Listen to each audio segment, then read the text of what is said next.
Hey guys, it's Eva. Welcome to another episode of the Invisible Not Broken podcast. Today I'm chatting with Dr. Bhandari. She is an integrative functional family physician, and she specializes on the cellular level of health and the impact of the microbiome, nutrient deficiencies, and toxin overload. Her illness is chronic eczema. She's also the owner and senior physician of an integrative medical center, SF, Advanced Health in San Francisco, California. She has patients with either a chronic disease or no diagnosis with debilitating symptoms who have already been evaluated by many different medical physicians and other healthcare specialists, but are unfortunately not getting better, which most of us have experienced at one point or another or are right now. So without further ado, let's get started. I am an integrative functional medicine physician. I specialize in really understanding the root cause on a cellular level, and I interconnect the microbiome, nutrient deficiencies, and toxin overload. That's a lot that I just said in one sentence, and that starts from me, starting as just a family doctor. My dream to be a family doctor started when I was 14. And I imagined that, that's just what all doctors are. They take care of the whole person, they take care of the whole family, and they should be able to figure things out. And then over the last 30 to 40 years, we have all of these like subspecialties, and you've got to have the right tag word. And I thought, okay, so my vision of a family doctor is holistic. That means you just take care of this person, you take care of every essence of them, and you really have to understand what's going on. And so you go through your training and you take regard of what your mentors, your teachers, what others have done over decades. And you respect that and you embrace it. And over time, what happened is that I started to wonder, wait a minute, why is it in my short life, I have seen people come in with a simple symptom, and all of a sudden now it becomes a big problem, and then it becomes a chronic problem. And we're starting to think as physicians, oh, well, that's just the way it is, and we're supposed to accept this. And now the tools we have, they're basically pull out your script pad and write prescriptions or order really expensive tests, and we don't even know how much things cost and how this is going to impact this person. And so it started me first questioning it, but then I said, well, who am I to question when all my colleagues are doing the exact same thing? And this is where, we're being taught this in every conference, everywhere we go and everywhere we turn, this is what we're hearing. And what I've seen in both my own life, but also in the people who do start to make a shift, is when it hits home. And it's when we become a patient ourselves and we start to empathize with like, wait a minute, I don't know if I'm cool with this. And that's kind of where my journey started, was when I was really little. From as long as I can remember, I've always had eczema. And it goes from like places where you really don't want anyone to see it, so you cover yourself up, to going to the medical community and basically trying every conventional treatment that's out there. And in the back of my head, I kept thinking, my grandfather had debilitating eczema, where he had like huge rashes that he would just itch and itch and itch and bleed. And he had it his whole life. And that's just the way it is. And I thought, oh my God, I'm going to look like him. And he kind of looked like he had the elephant legs, but they were in the legs, the arms. And that was my vision. I thought, okay, I'm going to have to get to the bottom of this because this is really plaguing my life. But at the same time, the only solution I had was putting on a bunch of different creams, and they weren't working.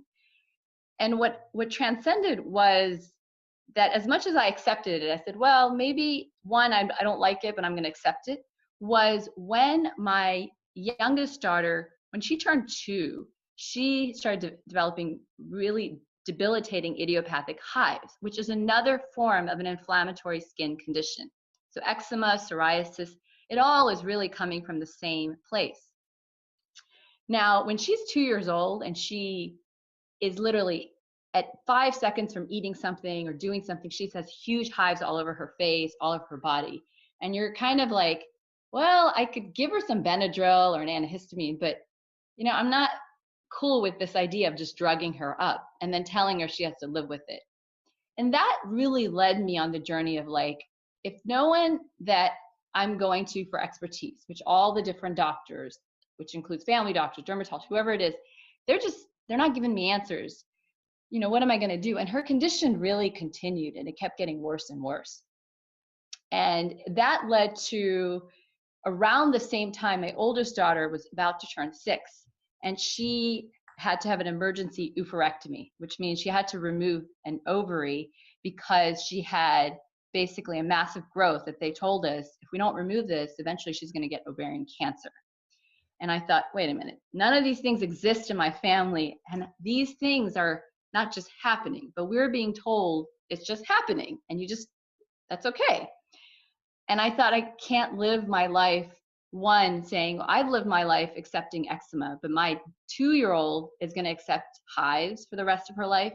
And when you actually look at all the research, it says that all of this then eventually connects to an inflammatory cancer. And so when both of my children were hit hard and we had no answers and we couldn't spend our lives telling them, well, you know what, you're going to eventually go on this path. That has led me to what I do now. And that is literally what shaped my career, where I kept digging and digging. And what I realized was the answers are there. If you just don't find them in the sources you've used, maybe you just have to look a little differently and they're there. And that's kind of led me to this tagline of that I specialize in understanding the root cause on a cellular level.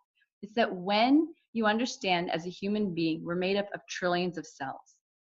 And how does those cells work? How are they designed? How are they energized? And how are they damaged? Then you start to really understand that we each have those tools. Nothing happens to us.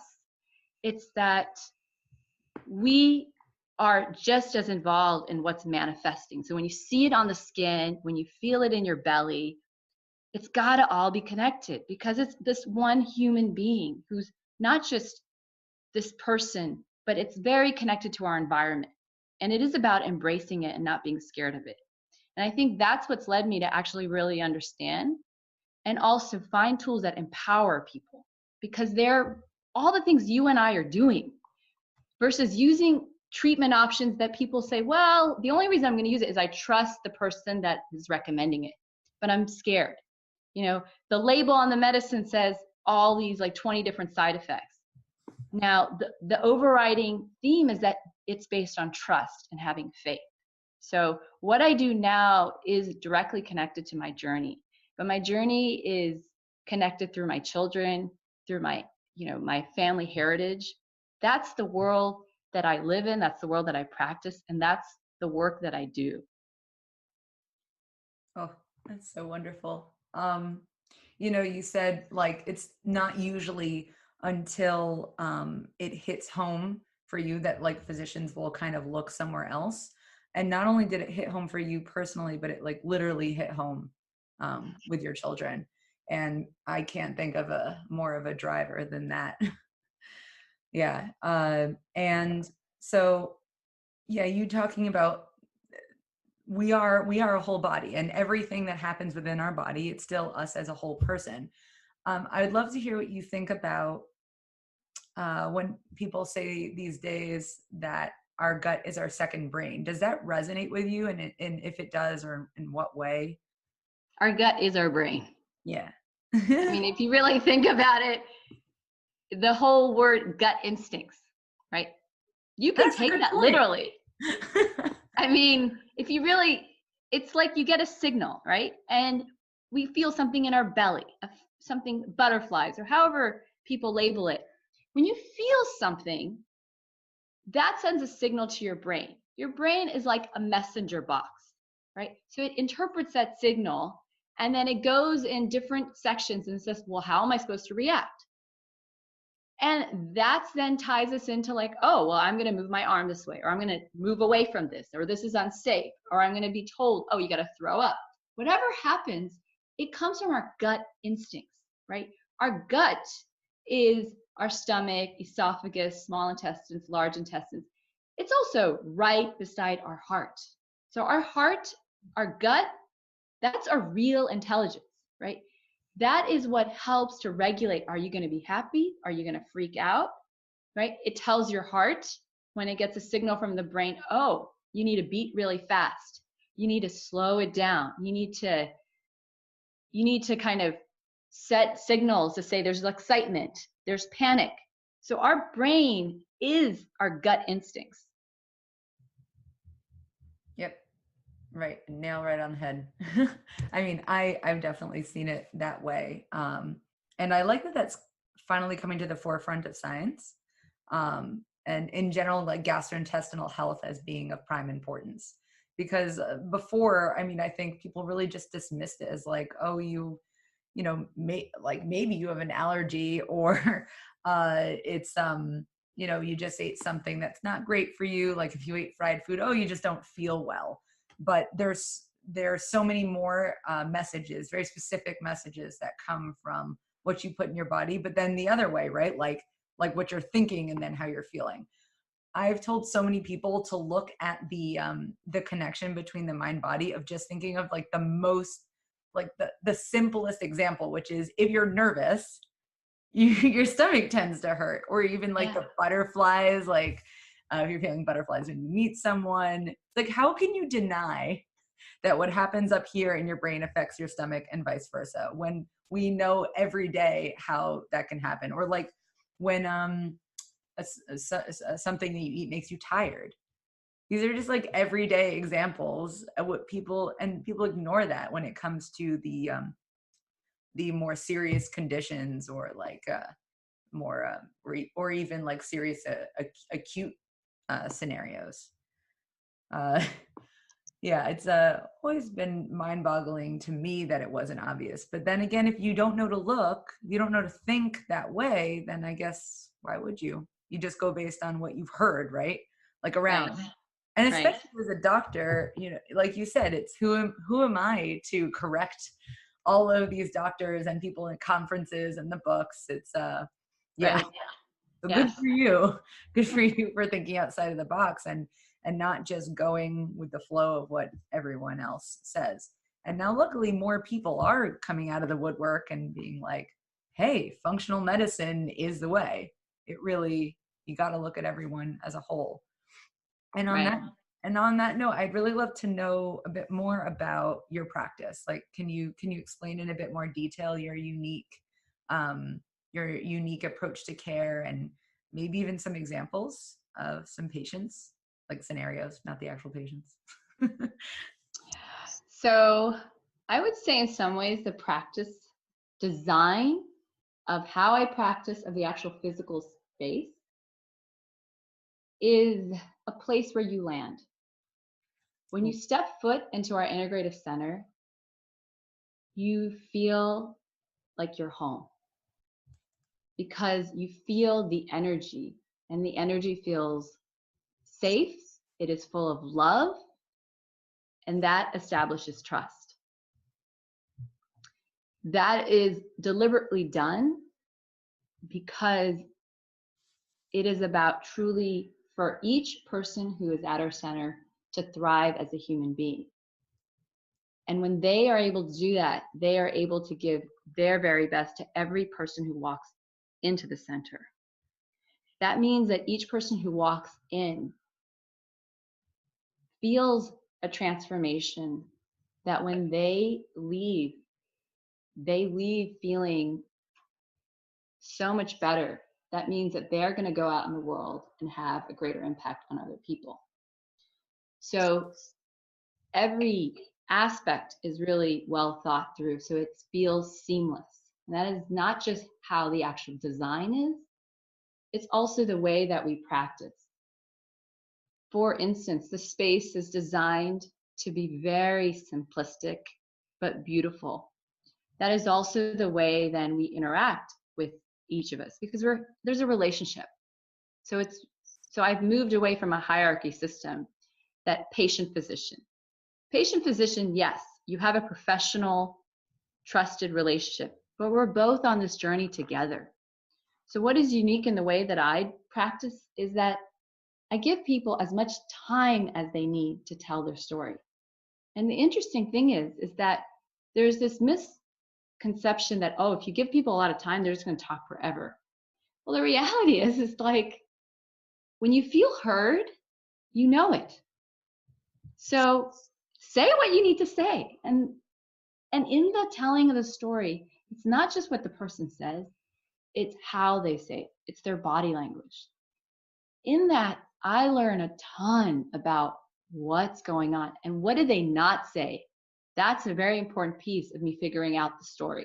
Yes, it really is. Although it's from an odd perspective, if you've ever seen or heard about the show House, I think that's there's like a tagline basically like patients never, I don't know, it's like don't tell the truth or don't say everything, like they always neglect to say certain things. And a lot of that is because they don't trust and don't feel safe, right? Yes, yes. And, you know, if you ever remember that when you hear a story, you only remember 2 to 3% of what's actually said. What you really remember is the feeling. It's really what's not said is actually the real message that's being communicated. And so by giving time, what I find is that people get their message across pretty quickly. It's not like they're going to spend an hour talking, right? And what I then do is I do a pretty comprehensive physical exam. So now I'm touching the person. I'm really connecting to their body and I'm feeling their energy. And then we sit down and now it's my turn to speak. And that's where I actually go through and answer every question they have, but in a way that brings it all together. So that whatever their plethora of symptoms, their chronic disease, their concerns, I go right to where it stems from. And in giving them a diagnosis, and diagnosis does not mean, well, I'm going to label you with 20 different things. That's not really what they want. They just want answers. But in giving answers, it's also giving the right tools. So when they walk out, they've got tools. They can go home right away and they directly tied to how does the cell work. And they get to understand it because we've all been taught this in school, right? It's not some fancy, oh, well, I went to 13 years of training to learn this. Yes, I did. But there is things that you and I both know based on our intuition. And it is about putting the cards on the table and letting people actually trust their intuition. And being a respected physician with experience, they say, oh, you're validating something I had in the back of my mind, but I never wanted to say that, right? So I cut to the chase. We get to the answers. We give them a treatment plan. They have time to learn about it because I have plenty of time to educate. And the result is that whatever that debilitating condition is, so if it's cancers to, chronic fatigue, Hashimoto's, you name it, they walk out with tools and they start feeling better like within days to weeks. Because the biggest gift that I gave was how I connected with that person and how we got the answers that they could trust, and they know they're going to feel better, right? So that's what's unique about the way that I take care of people is I take out the barriers that get in everybody's way and don't let us think with full clarity. Take out the barriers of well, I thought I was supposed to do all these things, and whatever it is, I cut to the chase. So. Wow. I'm sad that I don't live in San Francisco because I really want to see you. Doesn't mean I can't come over. If anyone does live in the San Francisco area or remotely near, you definitely need to go see her. I mean, frankly, for me, I have Wellacopia, which I'm very pleased that you're on. Wellacopia speaks to that everyone needs the best relationship. And that does look different for people. I know for me, what you just explained, you're like my ideal personally. But what I think really every practitioner needs to do that everybody wants for sure is someone who leaves them feeling empowered, like you said, like truly. And and part of that is giving, as you said, answers and tools, but it doesn't necessarily have to be around diagnosis.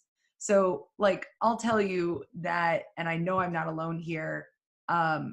It took me over 10 years to be diagnosed with fibromyalgia and hypermobility. And there was a period of time where every time I would be told that I don't have an illness, I would be sad, like disappointed. Oh, you don't have RA. Like, I should be happy that I don't have rheumatoid arthritis, but it still wasn't an answer. And that's all they would say is you're fine. You don't have this. It was all about having a diagnosis, having an answer. But I like that you come with an answer that isn't just like, this is your condition. Basically, here's some drugs and have fun. Right. You take out the need for us to go to WebMD. Well, they've already come in. They've already done all their research yeah. before they walk in. So, but after, not feeling like they have to dig deep, like they trust you, they have information. And I know that you said, and you wrote to me that you make sure that you convey it in the most concise and comprehensible way, so that that they've registered that information and they feel good leaving. It's a partnership. yes, actually. Yeah. it is a partnership. Yeah, that's empowering, right? It's like it's not just the doctor, it's like this hierarchy, right? It's I am the doctor and therefore what I say goes. Sorry, I just like put on that weird voice. But yeah, it's like, no, because patients feel like, this, they're like not heard in various ways. And one of them is like, hey buddy, I know my body. Yes. I might not know my exact diagnosis. Maybe that is a mystery, but I know my body. Yes. And I always felt like we are equal experts, the patient and the practitioner, just different kinds, right? Yes. No, that is very important. It is about knowing that I couldn't do what I do without the people who come to see me. I am very grateful to have the opportunity to meet that person. Each one of them touches my life, and I have a ton that I learn from them. So if I go in saying I know everything and I have the answers, clearly people who do that, they don't, you have to question it, because you don't really want to be the smartest person in the room. You limit yourself to growth, and you limit yourself to actually really know what's going on, because the story is right there. All that we do is we just communicate it again to the person using their words in a way that they're like, yes, that's what I'm thinking. So that's the art, is you got to be able to say out loud confidently what they're thinking. And that's where you get right to where you need to go. I've actually been having that conversation with my husband recently. So he's a pediatric gastroenterology fellow right now. And I really hope he doesn't mind me talking about this. He's wonderful. But he deals with a lot of adolescents and who come in with extreme stomach pain, right? And the true majority of the time, he feels very frustrated because he's like, I can't find anything clinically wrong with them. And it's because it really might be an emotional thing that they're going through that's manifesting physically. But he feels conflicted because he's like, well, and he's in a hospital, right? He's not in like an outpatient setting. And he's like, well, there's nothing I can do. So basically I tell them to go home and that it's not physical. And I'm like, oh, dude, you got to watch how you do that. And first of all, you like make sure that you at least have done as much as you can do in terms of the clinical work. But what I've been telling him, and so first of all, I find this odd with him and I, because he is the most compassionate man I've ever met. One of the reasons why I fell in love with him. And with me having a chronic illness, he's very understanding that he doesn't understand, which is fabulous. But he tries to identify how I'm feeling. He says, I get that you feel this way. And so I'm going to do whatever I can to help you with that. But when he's in the hospital setting, again, because like, who is he surrounded by? These doctors doing that thing. It's like, give them a prescription, make sure they take this test, or they have to go home, or they have to go here. It's very like, what's it called? There's a lot of triage, and just like, these are standards of care. But he's noticing that there's such a disconnect between him and these teenage girls. Like, really, it is girls, I think, true majority of the time. At least that's what he's told me. And we're talking more about it. And he's actually talking to a physician who specializes in this, like this communication, which is great. But I sat him down and I said, look, I was one of those girls. I had a panic attack because of something with a relationship once, and it sounds benign, but I had a terrible physical reaction to something that happened to me emotionally. And that shouldn't be disregarded. I know we're talking about digging deeper too, right? But because I could have had endometriosis. Like, that goes overlooked a lot because women complain of stomach pain. First of all, you can correct me if I'm saying anything wrong anytime. But I'm just talking from experience. But I said, at the very, very least, what I think you need to do with these girls is recognize that, or make sure it's clear to them that you recognize their pain, and make sure that they know that it's legitimate. It's completely legitimate, regardless of what it is, regardless of whether or not it's like a serious diagnosis, or like the other spectrum of there is some sort of emotional upheaval that is causing them serious discomfort. But number one is like, recognize and mirror what they're saying, use the language like you said. And that apparently like got through to him, and he really wants to explore more and learn, because he's going to be having these kinds of patients forever, and he hates that he feels disconnected and like he's not really helping. And so I mean, yeah. The biggest thing though, which is really sad, is that in the training for GI, and then also for pretty much most physicians, there's zero education on nutrition. Oh, don't you specialize. Yeah. I mean, if you say that this is all just in your head, I will say that's a bunch of crap. Yeah. Crap as in your poop.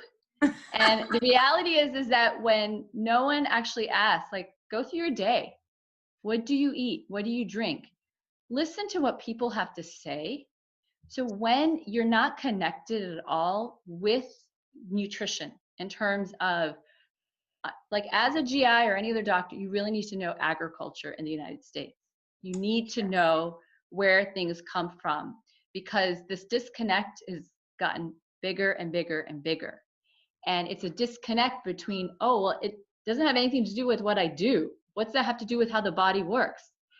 And it's like, if a physician communicates that, what are you instilling in other people to say, oh, well, whatever you do, your actions have nothing to do with the reaction. So when you think about that, just ask that if these kids, because again, the challenge is that when you do not get it right at that young age, that person is screwed for the rest of their life. Because they said, I was communicating my gut instincts and no one chose to listen. And what often happens is that they get some psychiatric diagnoses and they get put on a huge slew of meds. Or if you're a female, they get put on birth control pills. Mm-hmm. And then 10 years later, they now have more psych issues, because just take the time to understand, if you prescribe things and you don't really get it and you don't know what's happening inside the body, this is a problem. We're actually the ones who are driving a lot of the problems. We're not solving them. And simple things like, just walk into your grocery store and see what's being sold. So if 99% of the things being sold are basically really toxic, like most of the food in most of the aisles is GMO crops that are sprayed really heavily with tons of synthetic pesticides and Roundup. Those make you feel really sick. They make you psychotic. They make your moods not feel good. That's the majority of what people eat is things that are sprayed really heavily. And so maybe their belly hurts. Maybe their skin breaks out. Maybe they feel anxious. They're telling it to you from a young age. When people keep choosing to say, oh, it's not that, that's a problem. So that when you're saying, well, I don't know anything about this, and I don't know anything about Roundup and the other synthetic chemicals, and I don't realize that when I prescribe a pill, those pills are covered oftentimes with a plastic capsule. And that plastic capsule has phthalates in it, which is carcinogenic. And it causes autism and mood disorders and all kinds of problems. So when the physician that we all trust doesn't know, then that person's job is to also find the answers. The answers are right around us. They're not like some mystery. It's real. This research is done. It's been done by MDs. It's been done for decades. It's well known. It's when you choose not to see it, and when you don't see it and you don't put it to the forefront, then you're taking away people's ability to listen to their instincts, because it's really not that complicated. You just don't, there are huge studies that have shown when you have abdominal pain, or you have like kids that have, like, let's say juvenile, they did a great study like decades ago where they took a bunch of kids in a juvenile jail who were the most troublesome. And all they did was they said, what if we just don't give any of these kids dairy? Within days, they all calmed down. Now, what happened is that they said, shoot, if we actually get all these people better, then we're going to lose our jobs. So we're going right back to giving them milk. And what happens? That's a big culprit, is you just say, just don't have any dairy products. And dairy comes from red meat. If you also say don't have wheat, and which is all genetically modified and sprayed with Roundup. If you don't have the corn and the soy and the sugar, well, all of a sudden people are going to get better. The other aspect people forget is that all animals are given crops, irrelevant if it's organic or not. So when people's food source is the American staple, or even on the wealthier population where they say, oh, I'm eating really healthy. Healthy means I'm eating tons of poultry that are all fed arsenic. Every one of them in the United States is fed arsenic. So, well, arsenic makes your liver get really big and makes you have big breasts, which is exactly what we want. And then you say, well, my heart and my lungs can't keep up with it, and I feel really bad. Well, this is all going to show up by the time somebody is a teen. And when a doctor doesn't even know the basics of what do people eat, what's at the grocery store, and just disconnected, that, like, the way that you describe the anguish that your husband feels, that is most doctors. We feel it inside us. But when we say it, we sound like we're crazy. And we don't hear the masses in our own profession saying the same thing. So we, as human beings, we want to belong. So we will say what the rest of the herd says, even though in our heart of hearts, we're like, something doesn't feel right, but I don't know what to think about it. And we also don't like to say that we're wrong, and that we have to discount all of our training and what everybody else is saying. We have to stand out there and find a compassionate way to connect with our instincts and with the people that we're working with. The answers are there. They're not a mystery. It's just about give yourself a chance to, like, really step back. That's what those kids are asking for. They're just saying, please listen to me. Don't think I'm crazy. Because what's happening in today's world is that if you take the Latino population, for example, 1 out of 4 girls commit suicide or try to commit suicide, right? Because there are a lot of issues going on. When you think about gun violence, when you think about all these issues, none of it is just happening. This is real. And it's just about opening our eyes, but our ears and our hearts. I love this. You're making me so... I relate to all of this on so many levels. I also don't know if you know this. I'm a nutrition scientist is my background. And I actually was very lucky. My nutrition degree was actually done at an agriculture school. Oh, Usually it's done like in conjunction with like a med school or something like that. But I went to the agriculture, like actually in Israel, where it was like basically like studying in an oasis. It was amazing. um, so like plant science was sort of like the other half of our degree, and we had people that specialized in that.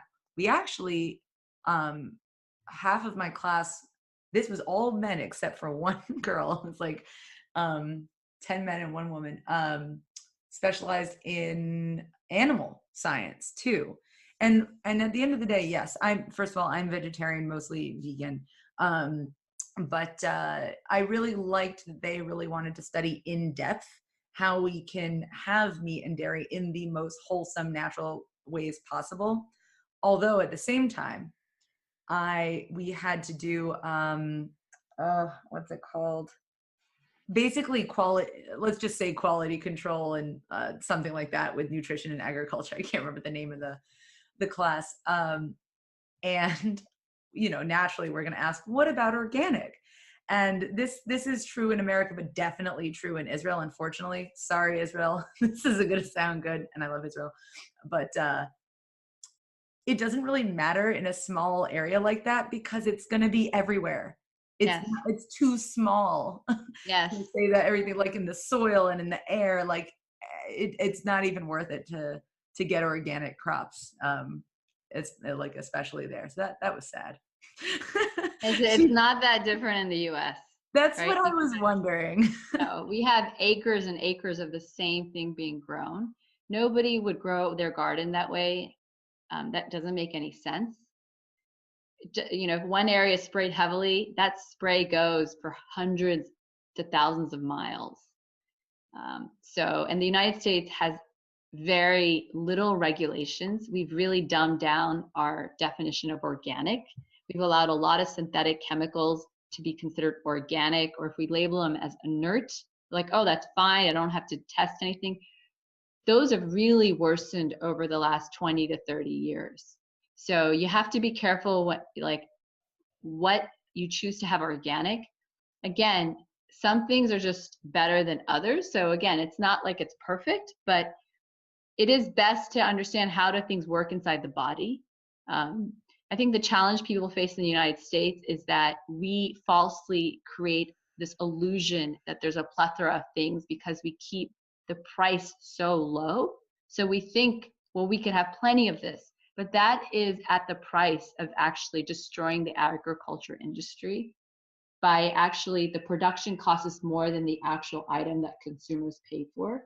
And the bulk of the people who actually collect on it is the industry, not the farmers.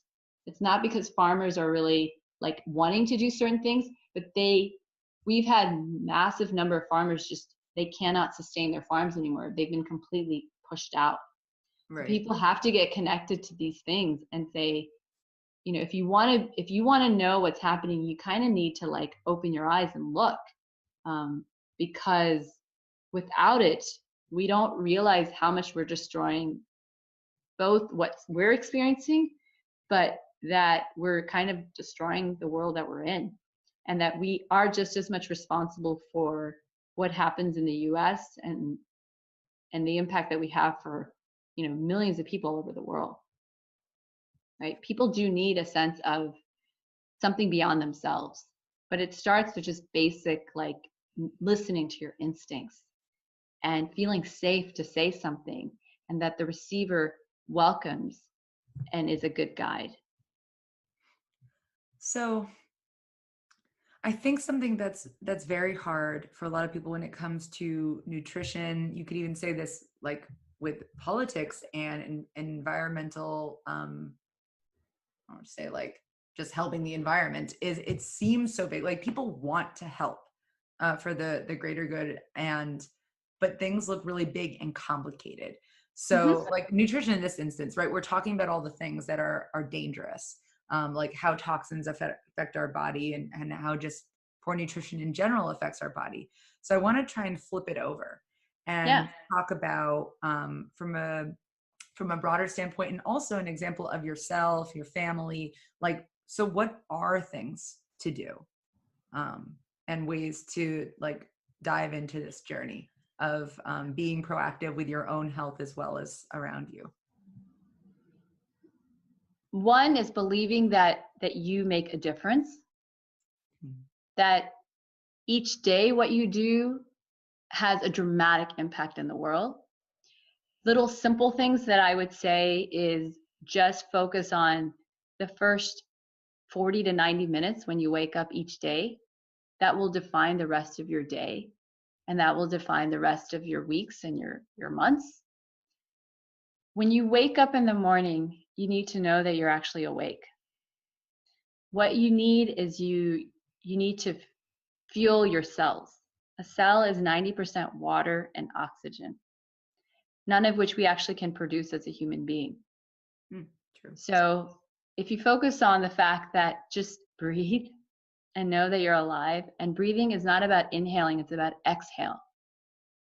You got to get the used air out if you want anything to come in. That is a part of being connected with yourself. Number 2 is water.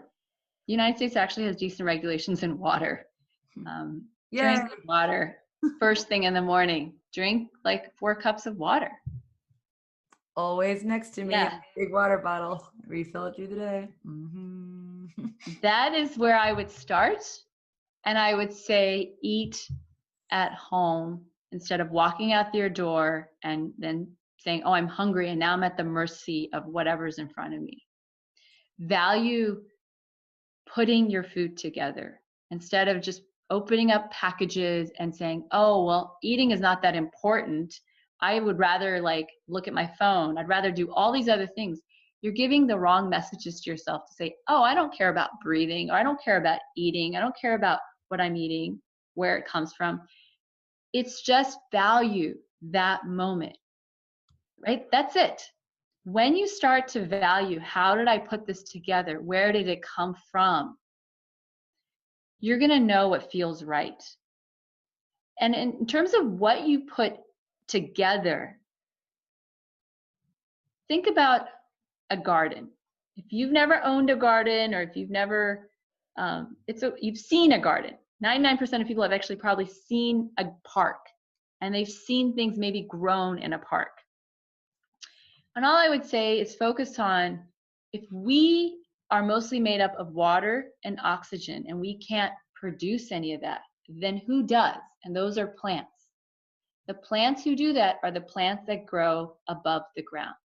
They're the ones who take the sun and they create energy and have water and oxygen. And then we need that to live.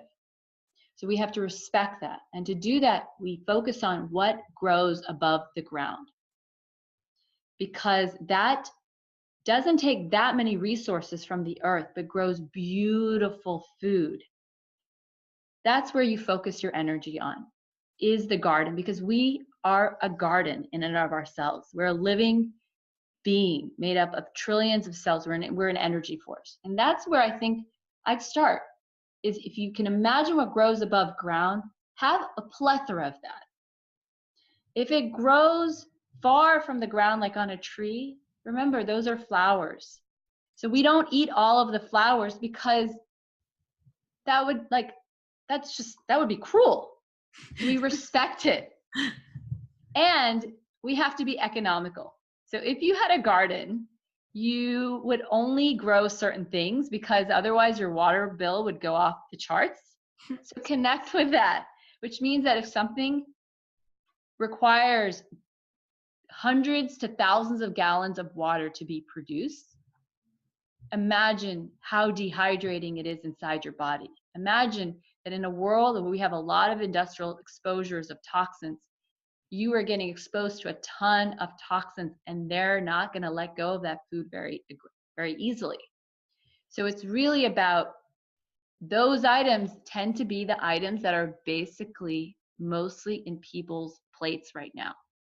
They're the items that actually economically are decimating lands to no longer have any water sources. They're causing massive amount of poverty. So I don't need people to say, wow, I can't make a change because I feel like, what's the point?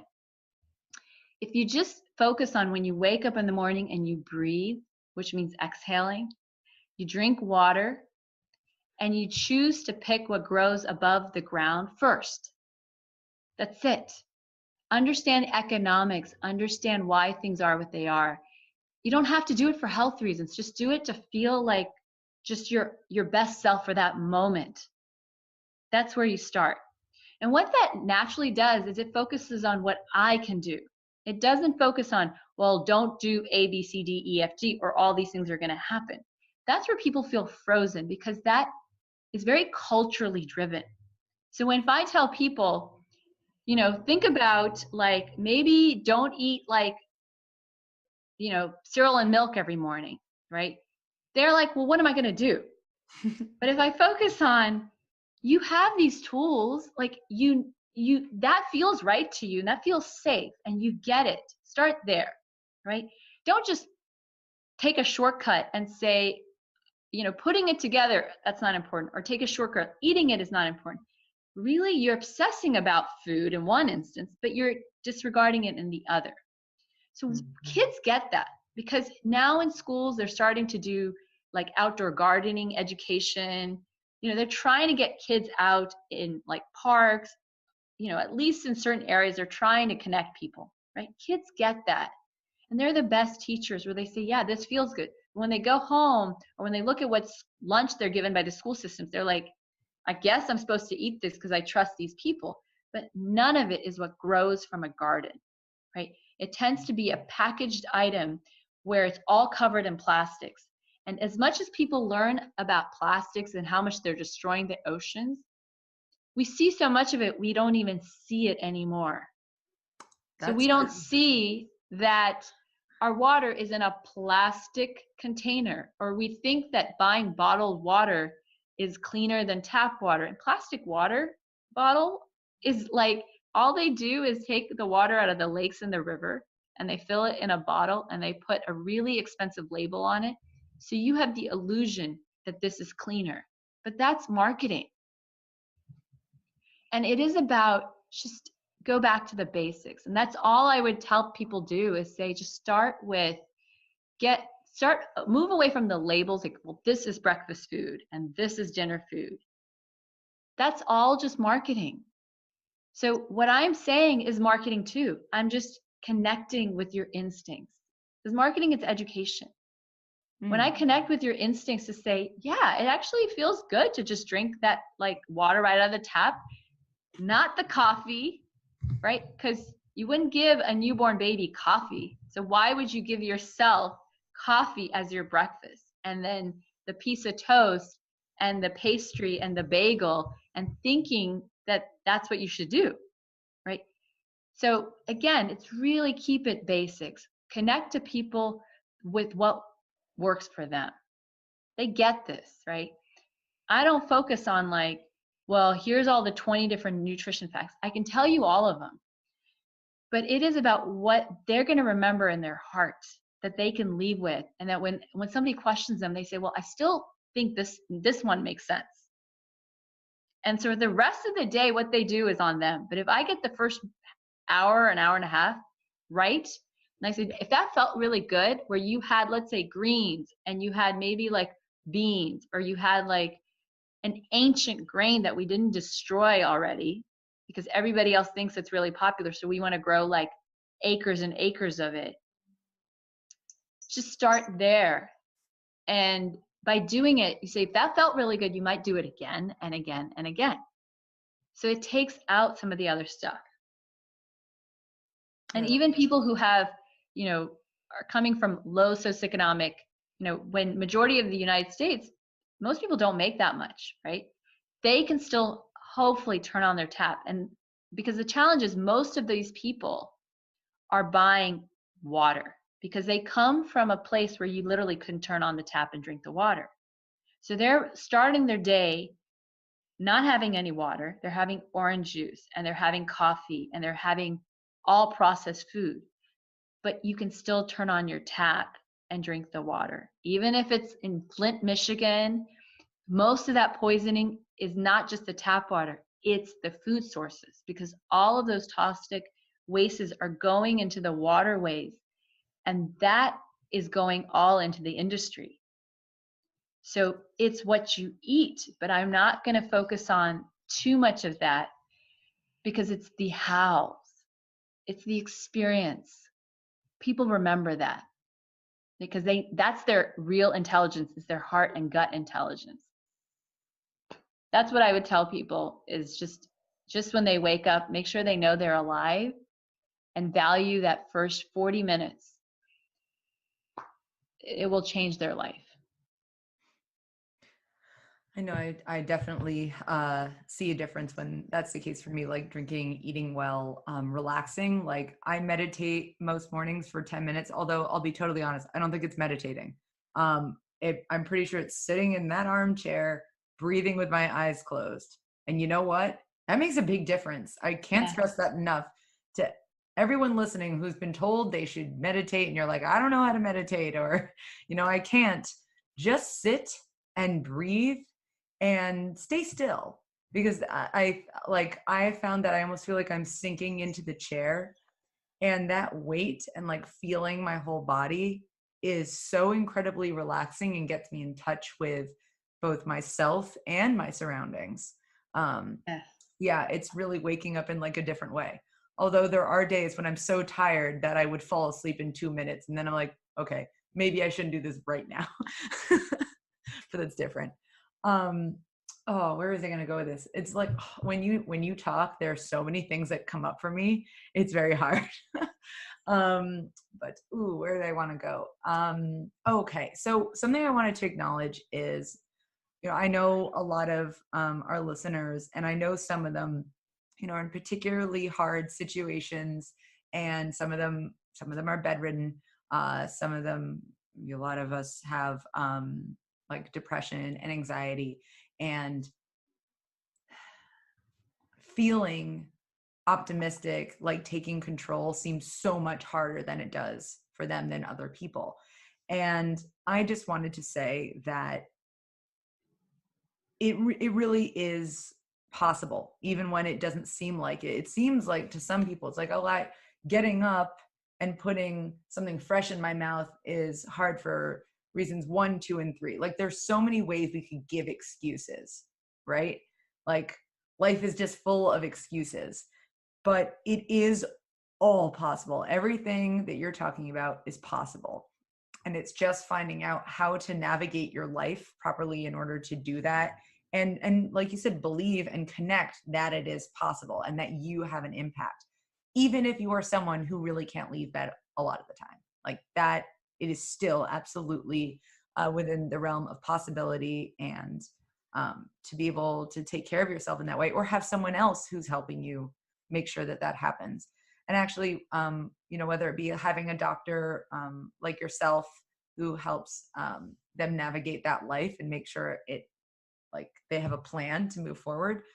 We also, I think my last episode had Tammy Stackelhouse. She is a fibromyalgia coach, and she teaches fibromyalgia coaches. It's very, very particular. But her whole role, what I loved about this was she's not a physician, but she says, okay, you have fibromyalgia. This is like your clinical reality, and these are the things you struggle with. Now, how do we take your life, your personal life, and make it easier so that you can do all these things regardless of how much pain you're in? And I love that. So I feel like actually you two are a really great pair in that way. Because it's kind of like having a life coach or a business coach. It's like, okay, this is your situation. Now, how are we going to make it work based on the knowledge, the actions that we know you need to take, like you're saying. So yeah, I just kind of wanted to put that out there, because I know that I really know that a lot of people with these chronic illnesses can seem really hopeless at times. But it is not without like solution and possibility. I wanted to say that. And I love that you very much live in that mentality. It's so important and really inspiring as a doctor, because even if doctors feel that way, I feel like they don't talk that way. a lot of the time. You don't talk that way, no. No. It has to be, you take the doctor piece out. It's that we're all people. We're all Yes. in this journey together. And even if I have not met billions of people, we're all very interconnected.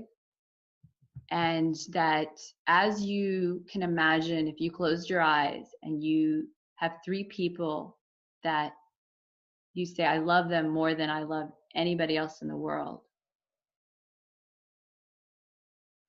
Whatever that feeling that provokes, then imagine 3 acquaintances and give that level of love to those 3 acquaintances. Then imagine all the people you've never met, those 3 people in the world. You've seen a picture maybe in a magazine or on a TV screen, or you haven't. If you give that same level of compassion, that's where the transformation is going to happen. So this hopelessness, it stems from when you do not value that your life, your true essence, that is everything, just being right here. You're caught up in this prior experiences of the what happened. Those are just your own perception of your own reality of, oh, I had this. It's just a perception. Well, it's like a story. It changes based on the angle we look at it. So if you look at the past as, oh, I wanted this and I wanted that, you forgot right now. When you value the essence of right now, that's what defines the next second. Hope is first, turn that hopelessness into, oh, so I have less hope because I don't really value me and my existence. And I have some illusion of this grandeur of, oh, when I have all these things, I will have all of this happiness. But in reality, I always say those people, including ourselves, when we actually don't feel so good, that is, if you can take that as a turning point, is the best thing that ever happens to a person, because they have to stop and they have to connect with themselves. And that is truly when you become enlightened, to actually be like, oh, I don't have to spend my life comparing to 20 different people and getting validation that when those 10 people are worse than me, oh, now I'm better, or when those 10 people are so much better than me. Like, that's dumb, right? It's like no other animal in the world sits there and compares themselves to say, well, I'm better. No, who cares? Life is too short. So you stop wasting your time, because that's when you start living, is when you say, I'm right here. So I'm in the bed. Why am I so pitying myself? Like, you can do some really cool stuff if I just stop wasting my 2 to 3% of my brain focused on some past perception of my prior life, then thinking that's going to define my tomorrow. It doesn't. We all know that, I don't know what's going to happen in the next 10 minutes. I don't know what you're going to ask me. I don't know what you're going to do. I don't know what's going to happen at 6 p.m. today. So why am I going to get all worked up about something? I'm just going to be right here. Whatever comes my way, I am right here. Every human being can do this. Mm-hmm. You have to have faith in it. The most accomplished people in the world, they weren't always given validation during their life. They were considered insane. They were considered handicapped, disadvantaged. What made them different? Was it because that they said, well, you guys can label me all you want, and sure, I don't have those resources that you think make everything defined as happiness. They looked at things a little differently, and they said, this is the cards I've been dealt with, so I can either fight them or I can embrace them. But if I've been given this life to live and 2 people came together to create me, then why waste every second? Because I don't know what's going to happen the next second. So it has changed the word hopelessness into, I have less hope but I can always have more, but that comes from within. Yeah, you're touching a real point for me. Because once I'm going to get real personal here. Not like this isn't a personal podcast, geez. For most people, I don't have clinical depression, and I'm happy about that. But I did experience hopelessness once. You're human. Yeah, I'm human. Like all of us. But I mean, it was surprising for me because despite chronic pain and other issues, like I am generally a very positive person and don't have any issues in that way. So when I've grown up having all these friends with depression and anxiety, and I do have a lot of them, I didn't really get it at first. I tried to, and now obviously I do. Luckily, that's also coming to the forefront of science and social awareness is like, these are illnesses just as much as a physical illness is. But anyway, I also knew in terms of like psychology, like sort of the steps towards feeling suicidal. And I knew that hopelessness was kind of that gateway. So this was like in 2013, I hit a point where I recognized that I felt hopeless and scared the bejesus out of me because I knew what that meant. And I did not know how to get out. I guess that's what hopelessness means, is like, if you think you're hopeless, it means you don't know how to get out. But I basked in it for like a little bit because I think I needed to. I like curled up into a ball and cried. And then I think this is my proudest moment. I got out of that ball and I recognized that something is not right and I can do something about this. I do not have to be this way. This is not how I've lived my life. I've always been very positive and like a can do, figure it out kind of girl. So it's like, this isn't who I am.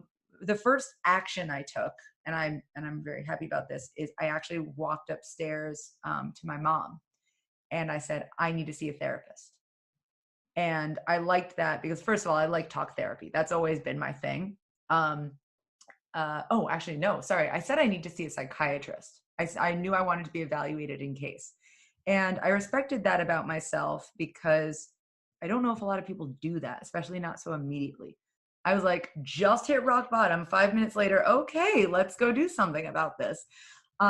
And yeah, I'm so proud of that. And my life is like, has done a 180 since that moment. Really, like that's impressive that you could. Yeah, I'm ask for that. I won't lie, but I guess my point for saying that is that it's totally possible. Doesn't matter how long you've been hopeless, or maybe if you weren't generally a positive person. Like, if I was able to do that, it means that anyone is able to shift their mindset. It might seem harder or less natural for people, but hopelessness is hopelessness. Like, I did not know how to get out of the situation I was in. And what did I do next? Like, my first personal challenge was that I realized I did not know or like myself, which I found astonishing because I've written a diary since I was 11, and like a very personal diary. And I like generally like myself. I do think there's a lot of wonderful things about me, and I'm got good friends. So I was like, how is it possible that at my core, I don't actually believe that?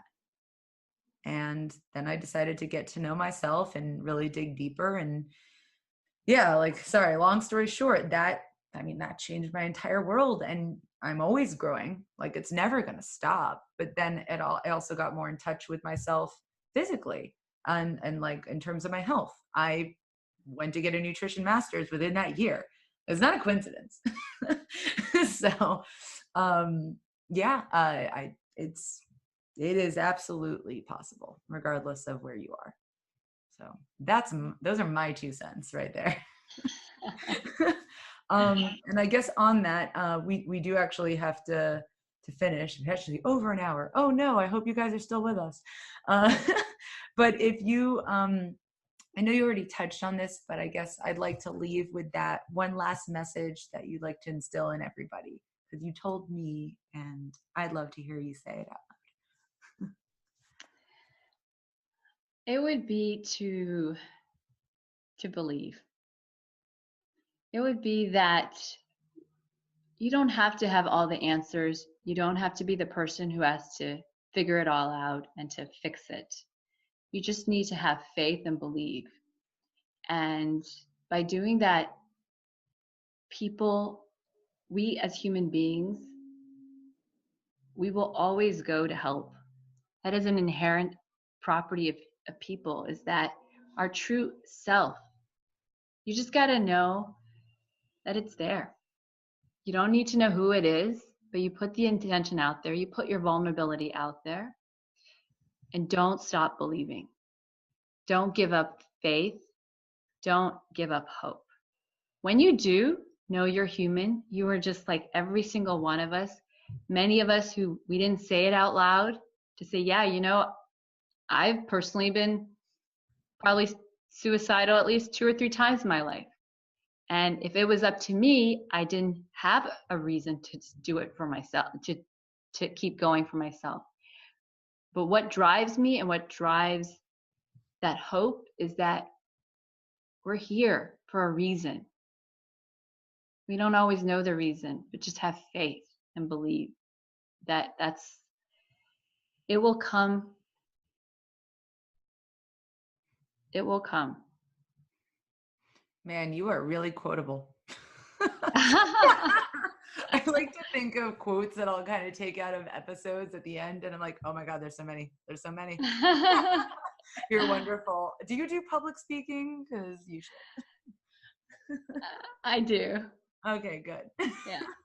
All right. So I guess that's it for today. But of course, if there's anything you want to like leave in our show notes, like any links to things, or tell people in more detail about your practice or offerings you have, whatever they may be, everyone, we will have those available to you. Feel free to reach out to her as well. She's obviously amazing and lovely and talented and all sorts of things. Yeah, I guess that's it for today. And thank you so much for making the time to come on the show. You're welcome. Thank you. It's been a pleasure. All right. Take care. Okay. Bye-bye. Thanks again for listening to another episode of the Invisible Not Broken podcast. I'm Eva, your new co-host and co-founder of Wellacopia, the matching platform for chronic illness patients and practitioners. I'm talking those who listen, those who understand, those who care to dig deeper and actually know about the conditions that you have, or maybe the ones that you're wondering if you have. So if you're looking for a practitioner, whether they be medical or wellness, please check out wellacopia.com today. I hope you enjoyed this episode. And as always, be kind, be gentle, be badass.